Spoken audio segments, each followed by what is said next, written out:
Esses casos de hipoglicemia associada ao anticorpo, de fato, é uma situação bastante rara, né? Você vai pegar na literatura, deve ter talvez menos 100 casos descritos. Ligar a luz, né, quando mais próximo. Mas, de fato, é uma situação que é bastante rara, né?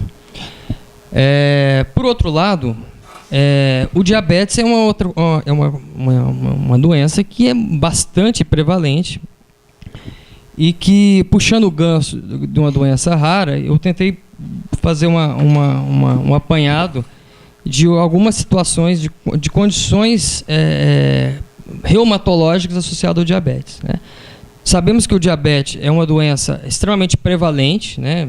Na literatura a gente tem uma prevalência aí de quase 10%, em alguns lugares, um inquérito feito em Ribeirão Preto, mais de 12% de prevalência. E, obviamente, muitos pacientes acabam tendo complicações desse diabetes ou manifestações reumatológicas. Isso sim, todo mundo aqui que atende consultório vai pegar algum paciente com queixa associada ao diabetes, né? A gente tem algumas manifestações osteomusculares que frequentemente a gente consegue identificar isso no nosso consultório ou na nossa clínica reumatológica. Didaticamente eu tentei separar algumas síndromes, síndromes como limitação da mobilidade articular, como a queiroartropatia diabética, a contratura do Dupuytren, dedo em gatilho, o capsulite adesiva, algumas neuropatias, como a síndrome do túnel do carpo, a antiga distrofia simpático-reflexa, uma descrição clássica que a gente tem na reumatologia, o DISH, a doença de Forestier, né? E uma condição que basicamente só tem no diabético, é o infarto muscular. É uma situação bastante rara, que às vezes entra de grau diferencial com a TVP, por exemplo, né? Dolorosa, da edema muscular. Eu descrevi algumas situações mais comuns. A patogênese associada às manifestações reumatológicas do diabetes, ela é mal explicada, não tem uma explicação muito óbvia, né? Algumas situações tem espessamento da derme e epiderme, contribui para a queiroartropatia diabética, por exemplo, como acúmulo de colágeno, lembrando uma esclerodactilia. Aumento de glucosização não enzimática, acúmulo de produtos de glicação avançada, que pode estar associado a algumas manifestações também. Mas não está bem definido isso. A queiroartropatia diabética, que é bastante comum, se você pegar na população geral, você encontra no máximo até 20%. No diabetes, vai chegar a mais de 50% dos pacientes podem ter uma apresentação clínica do sinal da prece, que na verdade é uma deformidade em flexão dos dedos da mão, com espessamento da pele, lembrando uma esclerodactilia, propriamente dito. É indolor, de maneira geral não tem nenhum problema, nenhuma complicação, nenhuma uma queixa específica, a não ser essa alteração que a gente consegue ver no exame físico, né? Principalmente interfalangianas proximais, distais e metacarfalangianas, raramente punhos e tornozelos. Ela tem uma relação com quanto mais tempo do diabetes e mais mal controlado o diabetes, maior a chance de você desenvolver essa alteração cutânea. E, obviamente, maior risco de complicações micro e macrovasculares e maior risco de pé diabético. Então, no exame físico, você detectando esse paciente de suspeita de diabetes e suspeitando de diabetes, provavelmente esse é um indivíduo que tem uma duração maior de diabetes, tem um diabetes mal controlado, provavelmente. Contratura de Dupuytren é também bastante prevalente nos pacientes diabéticos. Consiste numa proliferação da face palmar, com espessamento dessa face, aderência à pele e dos tendões e com um aspecto muitas vezes nodular na palpação dessa região, né? De maneira geral, quando ele não é tão importante como está acontecendo aqui, ele não leva a nenhuma alteração funcional, né? Não tem muito o que se fazer ou necessidade de se fazer. No entanto, quando você tem uma flexão muito grande desse dedo, geralmente é no quarto e quinto dedo, sendo no diabetes mais no terceiro que no quarto, muitas vezes, a população não diabética é mais no quarto e quinto. às vezes necessidade de fazer um tratamento. Que se pode usar corticóide intralesional, né, algumas vezes cirurgias, e tem descrição de usar uma infiltração de colagenase, um estudo controlado que tem algum benefício. Eu não tenho experiência numa situação dessa. Dedo em gatilho é outra condição bastante comum. Se você pegar na população geral, essa tenossinovite estenosante, 2% apenas da população geral. Se pegar no paciente diabético, chega a 30%. Né? Que, na verdade, é uma tenossinovite do tendão flexor dos dedos, que resulta nesse aprisionamento do tendão dentro da polia, prejudicando a extensão ativa desse dedo. É bastante doloroso, mais comum no primeiro, terceiro e quarto dedos. No exame físico você consegue ver a dor à palpação desse tendão, costuma ter um estalo doloroso clássico, né, à medida que você vai estendendo e flexionando, fazendo a flexo-extensão desse dedo. Né. Fator de risco: quanto maior tempo de diabetes, ele não se relaciona com o controle do diabetes. O achado clássico, né, e quando você tem a inflamação que não passa dentro da bainha. Geralmente, o uso de órtico com anti-inflamatório melhora, a resposta ainda é melhor com infiltração. Lembrar que a infiltração que pode descontrolar o diabetes, porque o corticoide é um corticoide que vai sendo absorvido aos poucos, né? E por vezes tem que fazer a liberação cirúrgica. Outra condição que a gente que pega com certa frequência é o ombro congelado ou a capsulite adesiva, né? É uma condição que é bastante comum no diabético, chega a quase 30%, 5 vezes mais prevalente que a população geral. Está associado a um espessamento da cápsula articular que adere à cabeça do úmero, resultando na redução da amplitude de movimento desse ombro. Né? Leva bastante dor e limitação, muitas vezes confundindo com a síndrome do manguito rotador. Passa por algumas fases, classicamente. Na fase inicial, de muita dor e progressiva restrição de movimento, dura alguns meses. Depois, uma fase que o paciente melhora a dor, mantém a rigidez, com limitação do movimento. E a última fase, com a recuperação progressiva da amplitude de movimento. Geralmente, o exame físico a gente consegue fazer o diagnóstico, né? E tem relação com a maior duração do diabetes e com o pior controle desse diabetes, né? Geralmente você tem uma redução do espaço dessa articulação e com limitação na mobilidade dessa articulação. Né?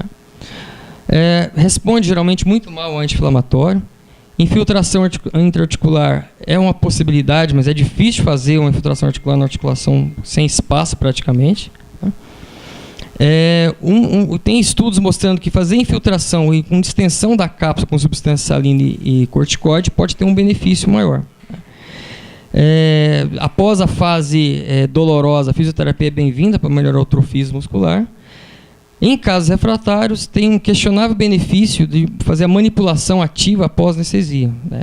Porém, está associada a bastante lesão neurológica, a rompimento de tendão, então é questionável, de fato, esse tipo de conduta.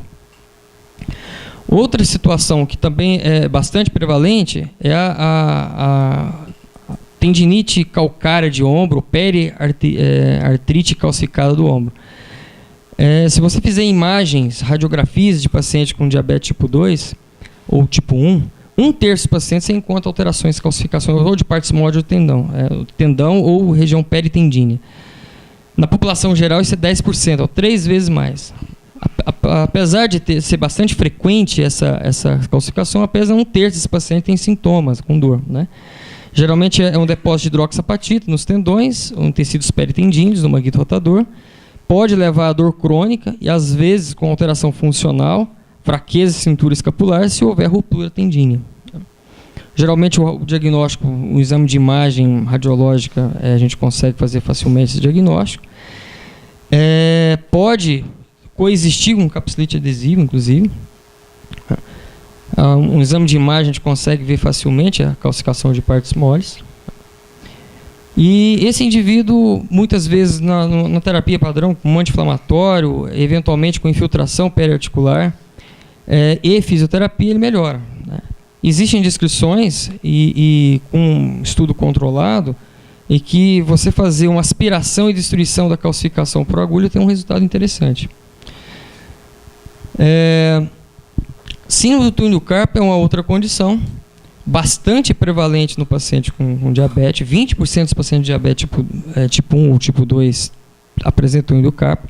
No entanto, aqueles indivíduos que têm a queirotrapatia diabética, 75% desses pacientes desenvolvem túnel do carpo. Classicamente, o paciente tem dor e parestesia nos 4 primeiros dedos da mão, até a metade do 4º dedo, na verdade.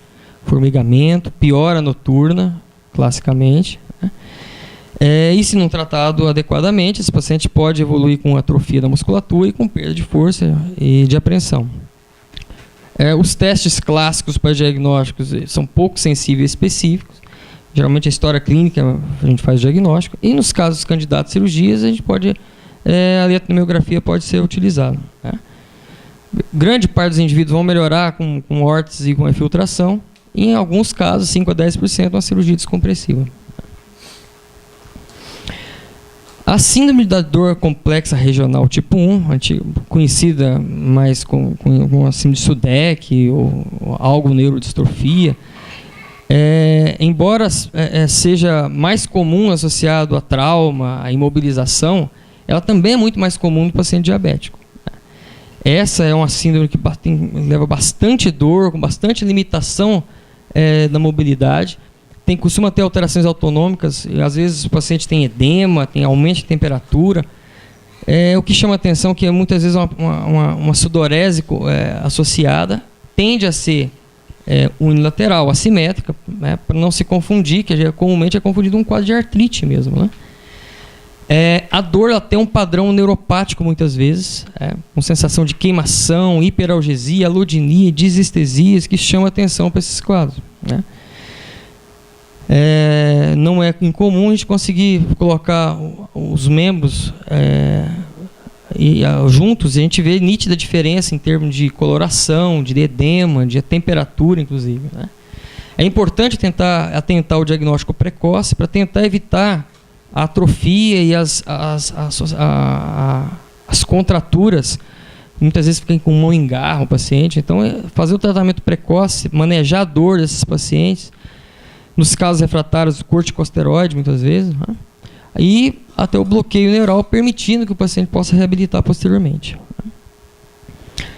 Uma situação clássica, que é questionável se tem participação do diabetes ou não, se é por obesidade, mas o fato é que o DISH, ou a doença de Forestier, é muito mais prevalente na população com diabetes e com síndrome metabólica que na população geral. Ela tem sua importância, principalmente fazer diagnóstico diferencial para os mais desavisados com espondilite anquilosante. Não é incomum, eventualmente, a gente pega paciente com tratamento com espondilite anquilosante, com muito biológico, num paciente com a doença de Forestier. É classicamente uma doença que inicia no indivíduo mais velho. A maioria dos indivíduos não tem dor, tem bastante redução da mobilidade de coluna, porém não tem alteração em saco ilíaco, a radiografia de saco ilíaco é normal. Né? Geralmente tem preservação dos discos, não costuma ter alteração, processo degenerativo associado nesses exames de imagem. Né? Exame clássico, quando o indivíduo tem acometimento cervical, às vezes faz uns osteócitos bem grosseiros e às vezes até alteração de deglutição ele pode ter, né? Aqui anterior com espaço discal preservado, as ossificações laterais da coluna. Né? Isso aqui é ficar atento no indivíduo mais velho. O indivíduo mais velho pode ter espondilite anquilosante, mas é difícil começar com o indivíduo mais velho. Né? Geralmente esse indivíduo é pouco sintomático, tem dor lombalgia mecânica muitas vezes. Né? Bom, em suma, a gente trouxe um caso, uma manifestação bastante rara de um paciente com lúpus e com uma hipoglicemia. E eu trouxe algumas situações mais comuns no paciente com diabetes com manifestação reumatológica. Tá? Eu acho que era isso. Obrigado.